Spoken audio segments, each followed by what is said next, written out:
speak after Bill. I was reminded how much taller he is than I am. My name is Michael Hiller. I'm a land use preservation and environmental attorney and the managing partner of Hiller PC. We represent Community United and an assortment of other citizen groups dedicated to preserving Teddy Roosevelt Park. In all, we represent approximately 15,000 people, a third of whom have signed a petition. That's right, 5,000 people in the city of New York have already signed a petition opposing this project. There are an enormous series of problems here with respect to this project.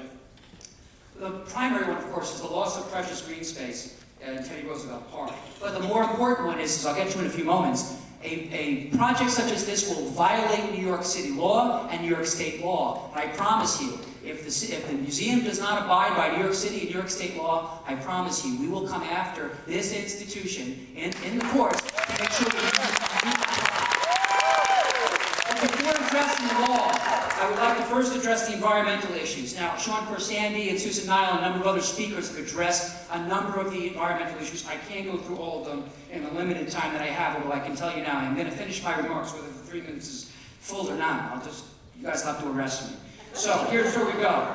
First, let's talk for a second about the statement that was prepared by the draft environmental impact statement prepared by AKRF. I know AKRF very well because I litigate against them all the time. AKRF is not an independent environmental firm. AKRF is a sop to the developers. This is what they do. I have read countless AKRF reports, and I promise you, they have never said, you know what, whoops, this has a substantial adverse impact, we should change it. They don't do that. You know what they do? They say, this works for us. I think this project would be just swell. And all of a sudden, the city gets behind it. Well, that's not right. Now, I have with me today an 11-page single-space environmental report prepared by GHD Environmental Consulting. This environmental firm doesn't do business with New York City developers. They are truly independent. They're in 130 countries, 6 continents across the world. This is what they do. And they are absolutely resolute that this project is an unmitigated disaster. Yeah. There's fencing in the ground, there's arsenic in the ground, there's underground storage tanks in the ground with oil, with organic volatile compounds. There are a series of problems with this project, and worst of all of these compounds in the ground are across the street from a public schoolyard, and Teddy Roosevelt Park, which apparently the museum doesn't recognize is used during the day by children.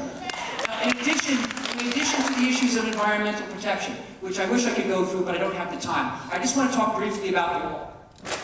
With respect to the law, the American Museum of Natural History signed a lease in 1877. In 1877, they were given permission to have the building and its appurtenances. In 1877, the word appurtenances means something very different from what it means today. Appurtenances means use. You cannot build on use. Use is equivalent to an easement. So what the museum got was the land on which it's situated, the building, and the walkways that go to and from the museum, just so people can go in and out of the museum. That's all the American Museum of Natural History got in 1877. So I'll tell you, the way it works is they're not allowed to build in the areas they're asking to build. And if they want to do that, they're going to have to renegotiate their lease. And if they want to renegotiate their lease, they're going to have to comply with something called the Uniform Land Use Review Procedure. Please your remarks, please. They're going to have to comply with the chance to speak. It's our park. No, this nice lady has agreed to give me her 3 minutes. No, that's not the way it works, sir. They have to comply.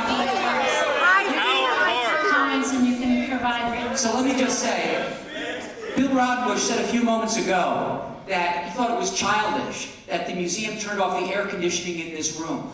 I think it's more than that, Bill. I agree with Bill on just about everything, but I think it's much more than that.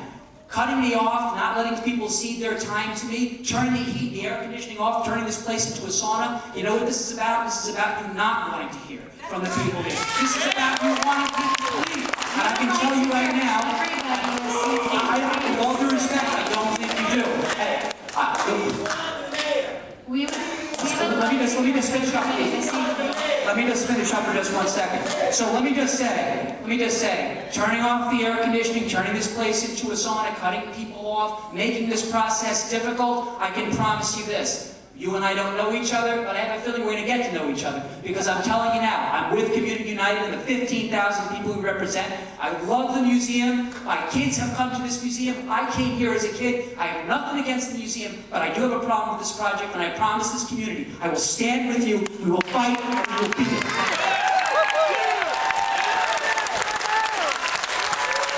Okay.